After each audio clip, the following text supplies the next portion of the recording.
এখন আমরা দমদম হোটেলে আছি। আমাদের ফ্লাইট আগামীকাল ভোর 5:35। আমরা বেরিয়ে যাব হোটেল থেকে 12টার সময়, গাড়ি বলাই আছে। আমরা আন্দামানে পৌঁছবো আগামীকাল সকাল 7:50।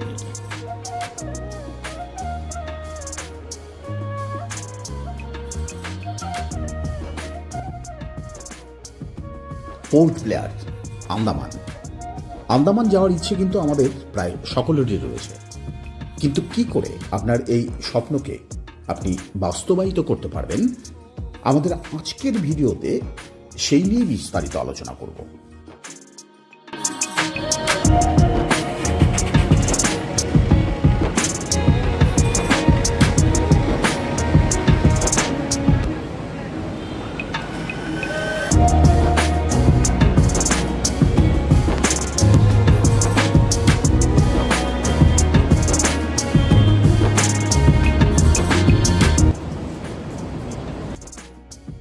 এবার বলবো আপনি ঠিক কতখানি কাটছাট করে আপনার আন্দামান যাওয়ার বাজেট তৈরি করতে পারেন।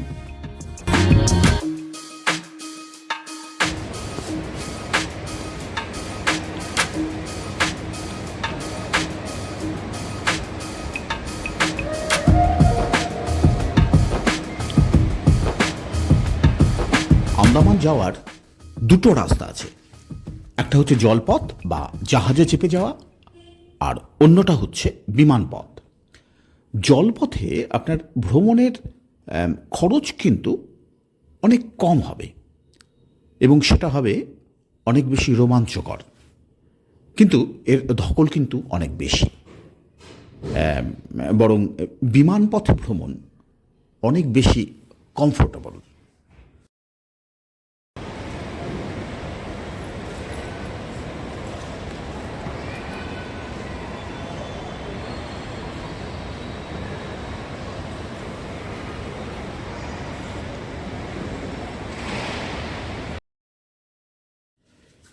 এবার আসছি আপনি কিভাবে বিমানের টিকিট খুব কম খরচে কাটতে পারবেন এবং সেটা ঘরে বসে। এক্ষেত্রে আপনি is my trip, make my trip বা এরকম অন্য কোনো অ্যাপ ডাউনলোড করে ঘরে বসেই টিকিট কেটে নিতে পারবেন। তা যেহেতু বিমানের টিকিটের দাম সবসময় ওঠানামা করে, তাই টিকিট কাটার জন্য আপনি বোতাম টিপে রাখবেন। সেক্ষেত্রে বিমানের টিকিটের দাম কমে গেলে বা বেড়ে গেলে আপনাকে তা জানিয়ে দেওয়া হবে। বিমানের টিকিট 6 মাস আগে থেকেই কেটে রাখা ভালো, কারণ এই অর্থাৎ সিজন টাইমে সেখানটায় কিন্তু পর্যটকের হ্রাস থাকে এবং সেক্ষেত্রে টিকিটের দাম অনেক বেশি চড়া হয়। অন্য সময় টিকিটের দাম অনেক কম থাকে এবং সেই সময়ই কিন্তু টিকিট কেটে নেওয়ার সবথেকে উপযুক্ত সময়। তা আপনি টিকিট কাটার ক্ষেত্রে বিভিন্ন অ্যাপস থেকে সার্চ করে দেখুন সব থেকে কম দামে কি আপনাকে টিকিট দিতে পারছে। এজন্য উইগো অ্যাপস আপনি ডাউনলোড করে রাখতে পারেন।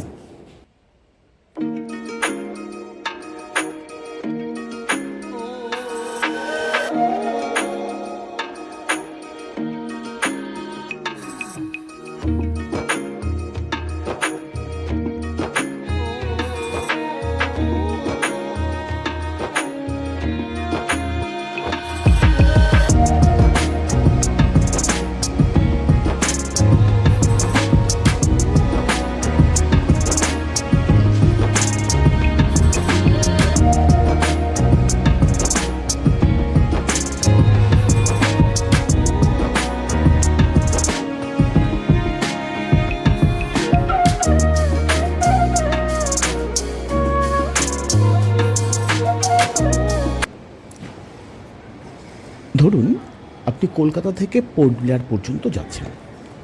এক্ষেত্রে বিমান ভাড়া আপনার পড়তে পারে 7,000 টাকা থেকে 10,000 টাকা।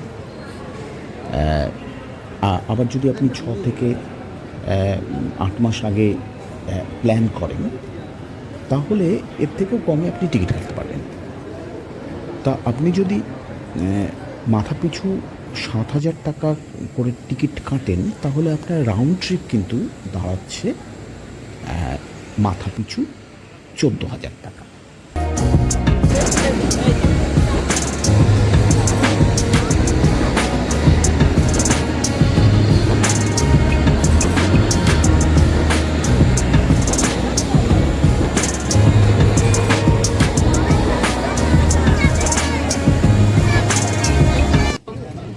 তো টিকিট কাটা হয়ে গেলে এবার আপনাকে প্ল্যান করতে হবে যে আপনি আন্দামানে ঠিক কতদিন থাকবেন। তা আমাদের ট্যুর প্ল্যান ছিল 10 দিন এবং 9 রাত্রির। এক্ষেত্রে কিন্তু খরচ পড়েছিল মাথাপিছু 25,000 টাকা করে। এর মধ্যে ছিল পোর্ট ব্লেয়ার থেকে 400 কিলোমিটার দূরে অবস্থিত ডিগলিপুর ভ্রমণ, সঙ্গে ছিল নতুন স্করপিও গাড়ি, যার ভাড়াই ছিল 25,000 টাকা। আপনি যদি এখানে থাকার সময়টা কমিয়ে আনেন তাহলে কিন্তু আপনাদের খরচটা অনেকটাই কমে যাবে। আপনাদের যদি 10 জনের একটা টিম যান তাহলে কিন্তু আপনাদের খরচ অনেকটাই কমে যাবে।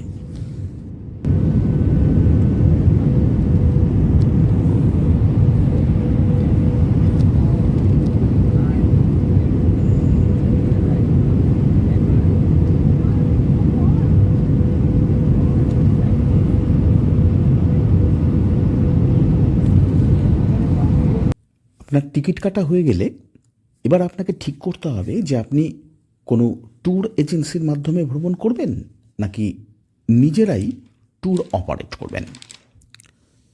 দেখুন, ফ্যামিলি নিয়ে গেলে এবং নিজেরা ট্যুর অপারেট করলে আপনাকে কিন্তু অনেক চৌখস হতে হবে এবং ভ্রমণের এই যে চাপটা এটা কিন্তু পুরোটাই আপনার মাথায় নিতে হবে।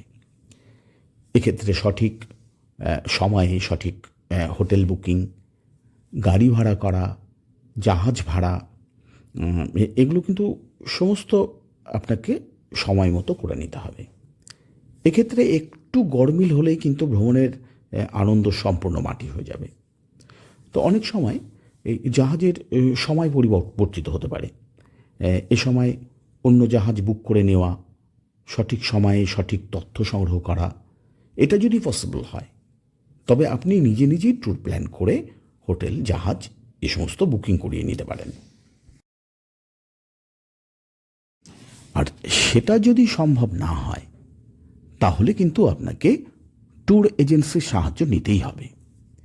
এক্ষেত্রে যদি আপনার পরিচিত বিশ্বাসী কোনো ট্যুর অপারেটর থেকে থাকে তাহলে অবশ্য কোনো আপত্তি নেই, কিন্তু আমি আপনাকে রেকমেন্ড করব আন্দামানের স্থানীয় কোনো ট্রাভেল এজেন্সির সঙ্গে কথা বলে আপনি আপনার এই সফরকে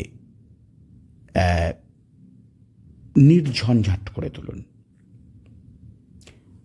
ওখানকার ট্রাভেল এজেন্সিগুলো কিন্তু অনেক কম খরচে আপনার পছন্দের যে জায়গাগুলো সেগুলোতে আপনাকে নিয়ে যাবে। আর স্থানীয় হওয়ার সুবাদে আপনাকে ওরা আপনার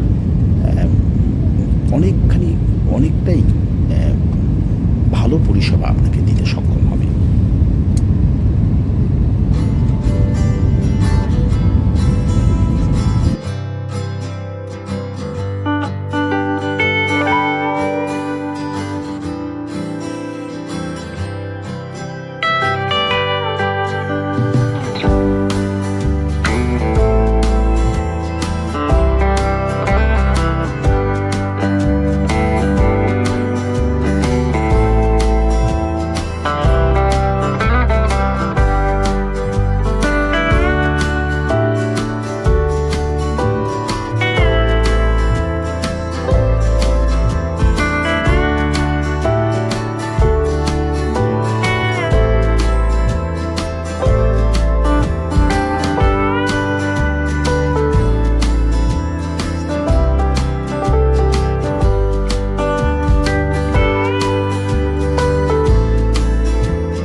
বলছে ও এটা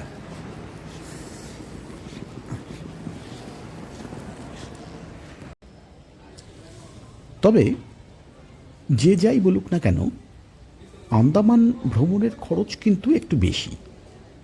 আসলে আমাদের মতো মধ্যবিত্ত ফ্যামিলির পক্ষে এই খরচের ধকল সামলে নেওয়া কিন্তু একটু কঠিন। তবুও কিভাবে কতটা টাকা কম খরচ করে এই রহস্যময় জঙ্গল ঘেরা নীল সমুদ্র তটে আপনি ভ্রমণের আস্বাদ নিতে পারবেন, সেটাই হচ্ছে বড় কথা। হ্যাঁ, এটা সত্যি যে আন্দামানে আপনি যত বেশি টাকাই খরচ করুন না কেন, তা মনে হবে যেন যথেষ্ট নয়। আসলে ওখানে যাওয়া, থাকা, খাওয়া সব কিছুতেই খরচ বেশি। তার উপর যদি আপনি ওয়াটার অ্যাক্টিভিটি এবং অন্যান্য প্রোগ্রামগুলো করতে চান, তবে তো সেটা হবে গোদের ওপর বিস্ফোরা।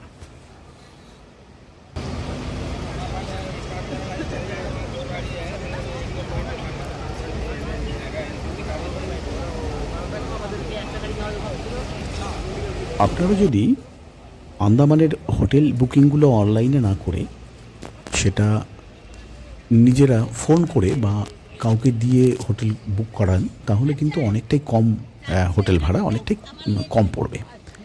আর আপনারা যদি 4 রাত্রি 5 দিনের ট্যুর করেন, মোটামুটি হ্যাভলক দ্বীপে 1 দিন, নীলে 1 দিন এবং পোর্ট ব্লেয়ারে 2 দিন থাকলে মোটামুটি সাউথ আন্দামানটা আপনাদের ঘোরা হয়ে যাবে এবং খরচ অনেকটাই কম পড়বে।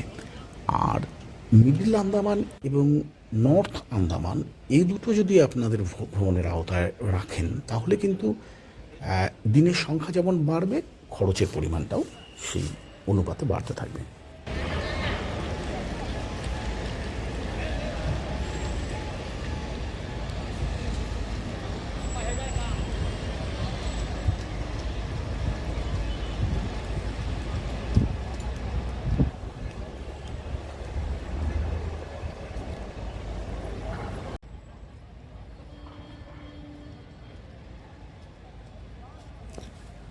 আমরা আন্দামান গিয়েছিলাম আন্দামান সি হক ট্রাভেল এজেন্সির মাধ্যমে। বিমানের টিকিট নিজেরাই বাড়ি থেকে কেটে নিয়েছিলাম এবং তারপর ওনাদের সঙ্গে যোগাযোগ করেছিলাম। আমাদের 9 রাত্রি 10 দিনের ট্যুর আমাদের পছন্দ অনুযায়ী ওনারা ঠিক করে দিয়েছিলেন এবং এই কদিনের প্রতিটি মুহূর্ত ছিল একদম নিখুঁত পরিকল্পনা মাফিক। আমরা বাজেট হোটেল রাখতে বলেছিলাম, যদিও হোটেলগুলো ছিল অসাধারণ। আমরা নীলদ্বীপ, হ্যাভলক এগুলোতে 1 রাত্রি করে ছিলাম হোটেলে, আর দিগলিপুরে ছিলাম 2 রাত্রি।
এটা কি এটা